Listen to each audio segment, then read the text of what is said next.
They said his son was in trouble at school, but the real trap was already set. And it wasn't the boy they were trying to punish. It was his father. Marcus Grant stood over an open blueprint, his hands steady but his mind elsewhere. The voice from the school secretary still rang in his ear. "There's been an incident with your son, Mr. Grant. We'd appreciate it if you could come in today." No details, no tone of alarm, just that firm, clipped politeness that made everything sound worse. He wiped his hands on his jeans and grabbed his jacket. Elijah wasn't the kind of kid who caused problems. Shy, creative, curious, yes, but not the kind to end up in an incident. The drive to the school was quiet. Too quiet. The kind of quiet that swells inside a parent's chest when the unknown begins to breathe louder than reason. When he arrived, the front office was already waiting. A young teacher assistant gave him a strained smile. "Principal Mayers and your ex-wife are already inside." Marcus froze for a moment.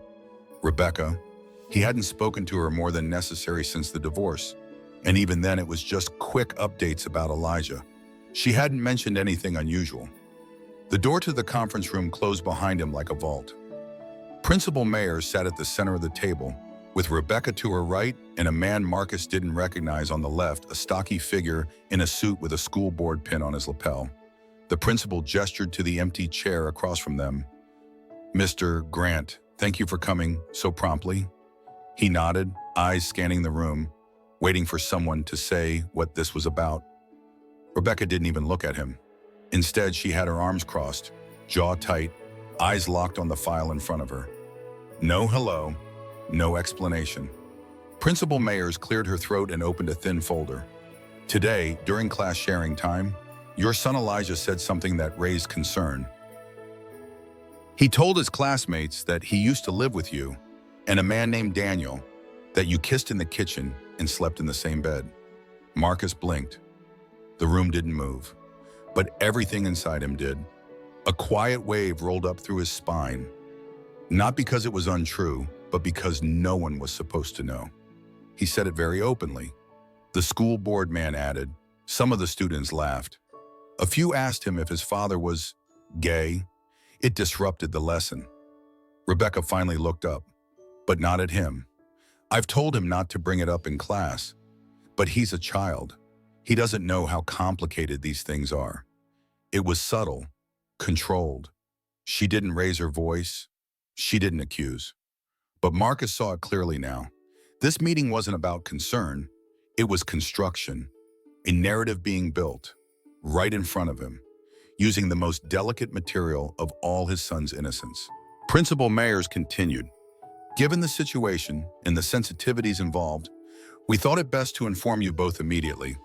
We are not judging your lifestyle, Mr. Grant, but the school has an obligation to maintain a classroom environment free of distraction." Marcus swallowed hard. Lifestyle, distraction, words that sounded neutral but landed like darts. Elijah had only said the truth, a truth he should never have had to hide. He looked across the table at Rebecca, who still refused to meet his eyes. Instead, she calmly said, "Maybe this is a wake-up call. Maybe this is the moment you finally realize you can't shield him forever." But Marcus wasn't trying to shield his son from who he was. He had been shielding him from the cruelty of those who twisted that truth into shame. He stood without speaking. There were too many things to say, and none of them would matter in that room. As he walked out, he passed the hallway where Elijah's drawings were hung on the wall. One of them showed a house with two figures, one tall, one shorter, both smiling under a rainbow. For a child, love wasn't complicated. Adults made it that way. And someone very close had just weaponized that simplicity. If you believe love is not a distraction, but a right to be honored, subscribe to Heart Stories now. The truth has just begun to surface. And what comes next will test everything Marcus thought he was prepared for. The next morning, Marcus walked Elijah to school in silence. His son, small hand wrapped around his father's fingers, swung their arms gently like nothing was wrong. And maybe to him, nothing was. Children don't know when the world is cracking underneath them. They feel the tremors. Yes, but they don't understand their names, and they only know when it gets cold or when someone stops smiling. At the front gate, Elijah hesitated. "Daddy," he said, barely above a whisper. "Am I in trouble for what I said?" Marcus crouched to his level. "You're never in trouble for telling the truth." He kissed the boy's forehead, then watched him walk inside, backpack bouncing with each step. He waited until Elijah disappeared around the corner before heading toward the principal's office. Today's meeting felt colder, tighter. The same table, the same faces, but the tone had changed. The school board representative introduced himself this time. "Jonathan Mitchell," he said, offering a flat smile. "School parent liaison. My job is to help ensure all parties feel heard." Marcus didn't reply. He didn't come to feel heard. He came to understand what they were trying to do. Principal Mayers placed a tablet on the table. "We'd like to show you something." We pulled the classroom footage from yesterday. On the screen, the grainy video showed a circle of children sitting on the floor. Their teacher asked them to share something special about their family. When it came to Elijah's turn, he stood up, holding a drawing. He pointed at the image: two men in an apron, flipping pancakes. "This is my dad and Daniel. They used to cook breakfast and laugh a lot. Daniel called my dad Moonlight because he said his eyes changed at night." Some children giggled. One asked, "Do you mean your dad had boyfriend?" Elijah hesitated, then nodded. The teacher quickly redirected, but the reaction had already begun. Whispering, sideways glances, snickers. One boy mouthed the word gross. Another whispered, "That's weird." Marcus felt his throat tighten, not because of the children, but because of the silence from the adults. The video paused. Mr. Mitchell spoke, folding his hands. "You can understand, Mr. Grant, why this may have caused discomfort among some parents." Discomfort.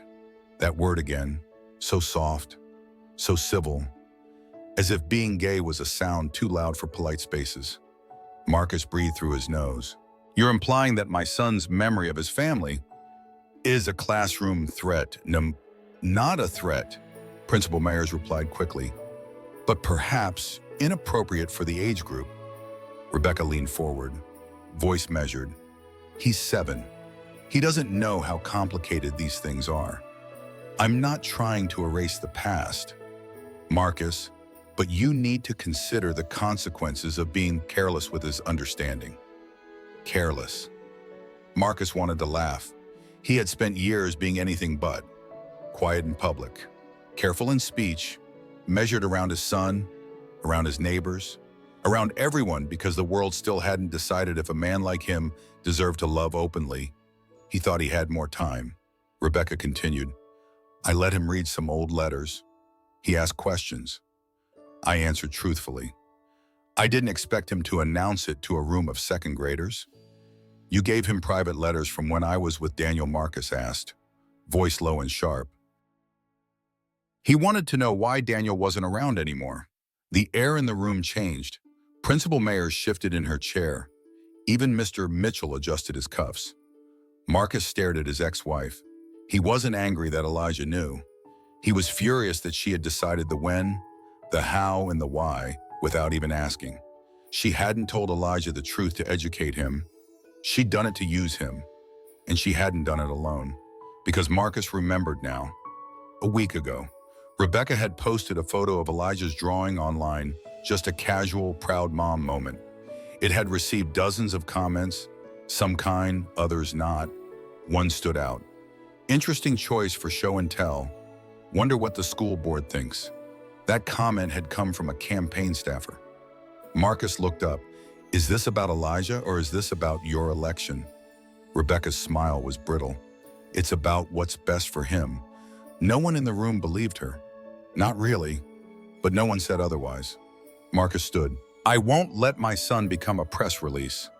And as he walked out, he saw the sign posted near the main hallway, "Family Week, celebrating our stories." In small letters underneath guest submissions, "Welcome, send drawings by Thursday." He had a plan now, and the story wasn't over. The next few days passed with a strange calm.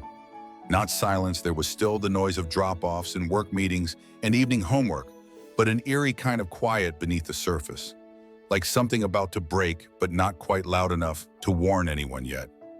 Marcus kept Elijah close, closer than usual. They made pancakes like they used to with Daniel. They built pillow forts after dinner. He didn't ask about the incident again. He didn't need to. Elijah smiled the same way, but there was a new flicker behind his eyes. A hesitation, a quiet question still unspoken. Wednesday evening, while Elijah colored on the floor, Marcus opened his laptop. He typed Rebecca's name into the search bar not out of curiosity, but instinct. And there it was, a campaign site with polished photos, slogans in serif font, and a bright banner that read, Rebecca Gray for District Family Council, a platform centered on restoring values and preserving tradition and education. He felt a knot tighten in his chest. On the third page, under a tab labeled like Community Moments, there it was, a photo of Elijah in class, holding up his rainbow drawing. The caption read, "Even young children are confused when family messages become political. We must protect their innocence." The image was cropped just right. No context, no truth, just a child, caught mid-expression, now repurposed as a campaign talking point. Marcus closed the laptop, not out of defeat, but focus.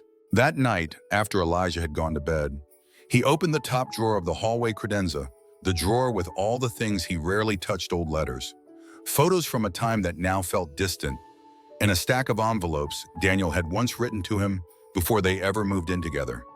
Their relationship had been quiet, private, gentle, but full. He pulled out one letter. The handwriting was still smooth, like Daniel had just written it yesterday. In it, Daniel had written, "One day, I hope the world doesn't make you choose between being safe and being seen. Until then, I'll be both your shelter and your witness." Marcus stared at those words for a long time. That letter had never been meant for Elijah's eyes. Not yet. Not like this. But Rebecca had taken it, turned it into a weapon, a script, a cautionary tale.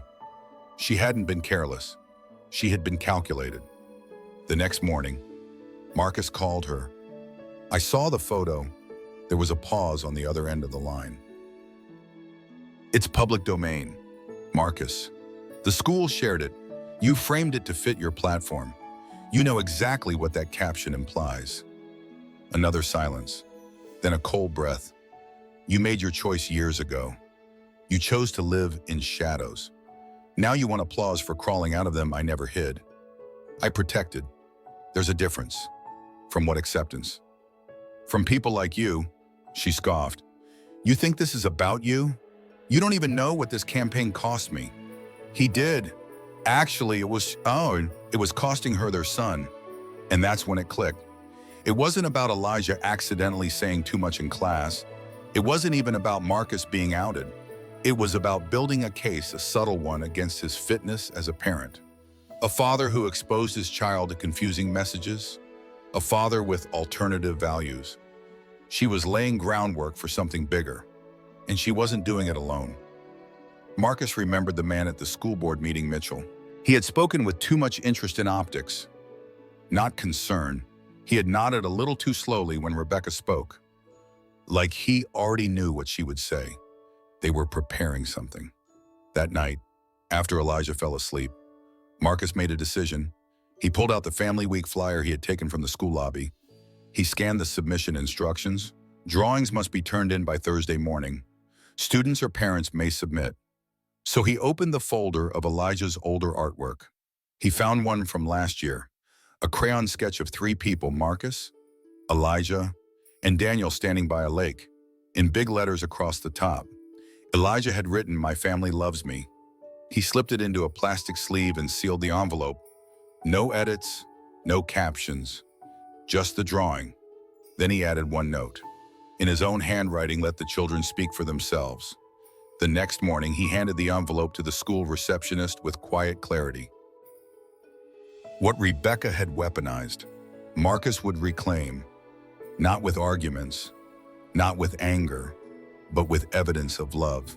Thursday afternoon arrived like any other until it wasn't. Marcus had just returned from work when his phone vibrated. It was a message from Elijah's art teacher.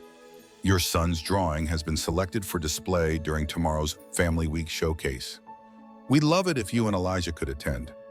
He stared at the screen. His hands didn't move for a moment. He hadn't expected them to choose. It hadn't even known they'd received it. But they had. And someone, somewhere, had looked past the noise and seen the picture for what it was. He picked Elijah up from school an hour later. The boy bounced into the car, face bright. Dad, they picked my picture, the one with Daniel in it. Marcus smiled, holding back tears. That's because it was beautiful. Elijah nodded, kicking his feet in the back seat. Miss Garza said it made her happy. She said it looked like love. Friday morning, the school gym buzzed with energy. Families filled the space. Paper decorations hung from basketball hoops, and a makeshift gallery of student artwork wrapped around the walls. Marcus held Elijah's hand tighter than usual as they entered. He didn't see Rebecca at first, but he felt her presence like a temperature shift. She stood near the refreshments, surrounded by campaign volunteers wearing matching navy shirts. She didn't look at him, and she didn't have to. The whole gym would soon look for him, because Elijah's drawing wasn't just on the wall, it had been placed front and center, above a banner that read Family. As we are. The original was there, crayon on white paper, a lake, 3 smiling figures. But below it, someone from the school had typed a printed caption in gentle font. My family used to have 2 dads. I still love both of them. Love doesn't end when people leave, it just grows bigger. Gasps rippled through the audience. Marcus looked around. He saw mouths moving, eyes flicking between him and the picture. Some people smiled, others whispered. But it was the children who walked over first, small feet, wide eyes, heads tilted. They didn't seek controversy. They saw a story drawn in color. Then a voice cut through the gym. A woman with a camera crew stepped forward. Local news. Mr. Grant, she said, do you have a comment? He didn't move. Your son's drawing, it has sparked a lot of discussion online. The school says you submitted it. Some community members say it was inappropriate. Others call it brave. What do you think? He glanced down at Elijah, who squeezed his hand. Then he stepped forward. No comment. He said gently, just look at the drawing. But of course, that wasn't enough for the media. That night, a local blog picked up the image. Then another. Then national LGBTQ+ advocacy accounts began resharing it. It was the caption that caught people's hearts. Love doesn't end when people leave. It just grows bigger. By Saturday, it had reached over 600,000 views on one platform alone. And then came the messages. Some were from strangers. I've never seen my family in a school poster before. Thank you. Your son reminded me of who I was before the world told me to hide. I showed this to my own father. He cried. Others were sharper. This is grooming. Children don't need to learn about gay families. This is why we homeschool. Marcus read them all. He didn't answer. He didn't have to. Because that weekend, a story broke on a parenting forum. A thread titled, Was this political or parental? Someone had anonymously leaked a screenshot Rebecca's campaign group chat where she had written, if we frame Marcus as unstable, voters will align with my message. We just need to keep the story going. The backlash was swift. By Monday, Rebecca's campaign manager resigned. Her page was flooded with comments not from the LGBTQ+ community, but from parents, straight parents, parents of adopted children, single dads, stepmoms. One wrote, we teach our kids to tell the truth. You punished yours for doing exactly that. Marcus didn't celebrate. He didn't need to.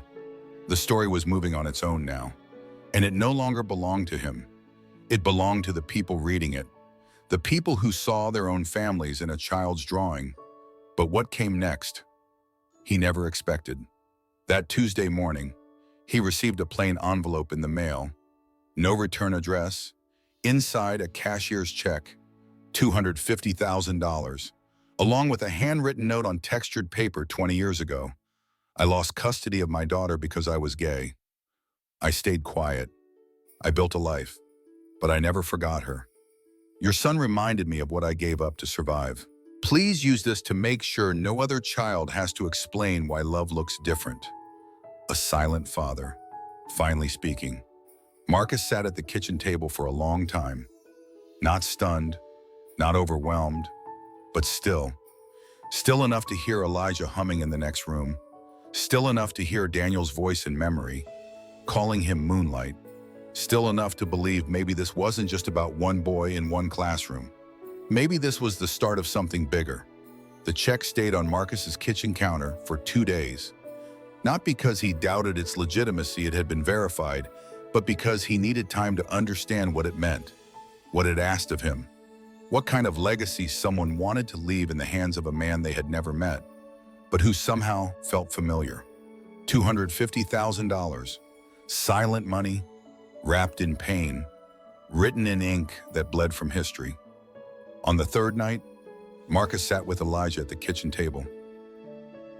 The same one where Daniel used to set his coffee while flipping pancakes.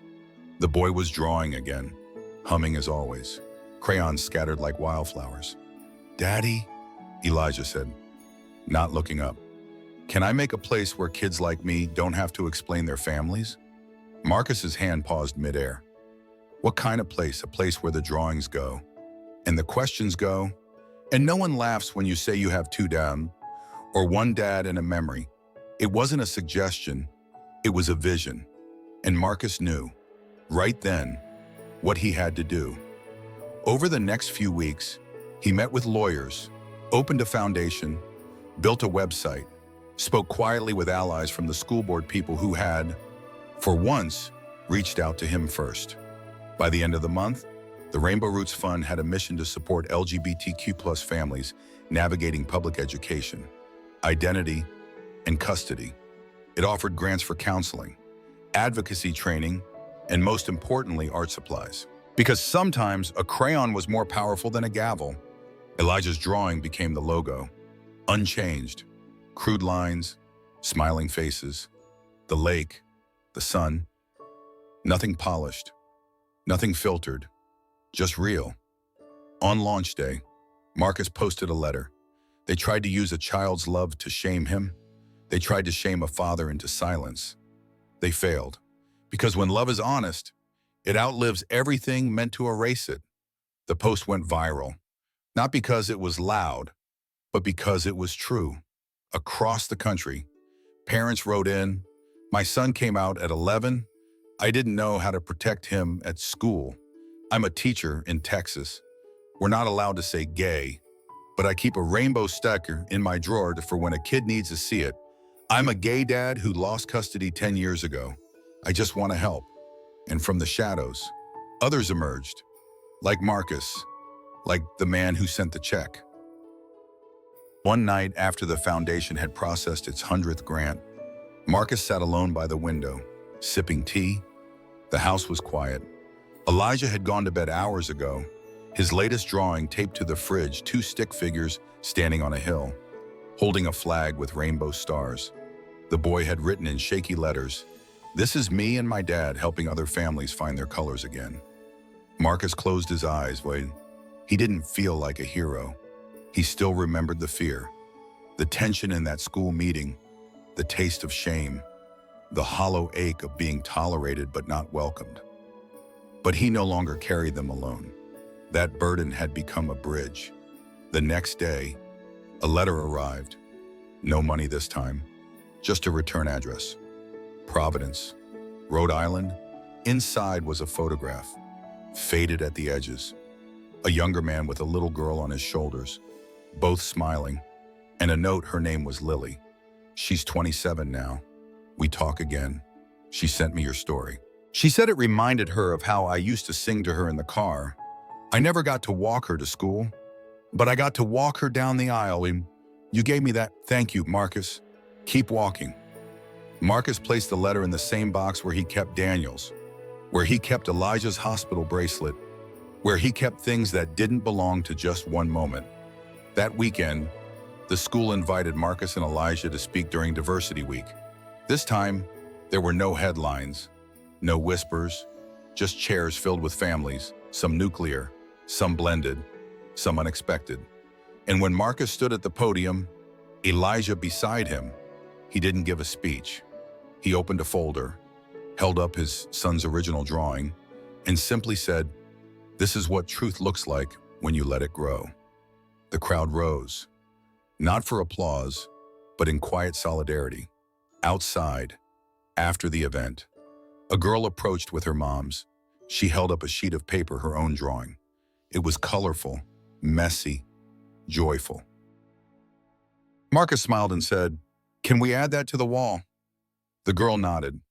I brought tape, and just like that, the wall grew by one more truth. Have you ever seen your own family erased or finally recognized? What would your drawing look like? Share your thoughts in the comments. And if this story moved you, follow Heart Stories to hear more voices that deserve to be heard.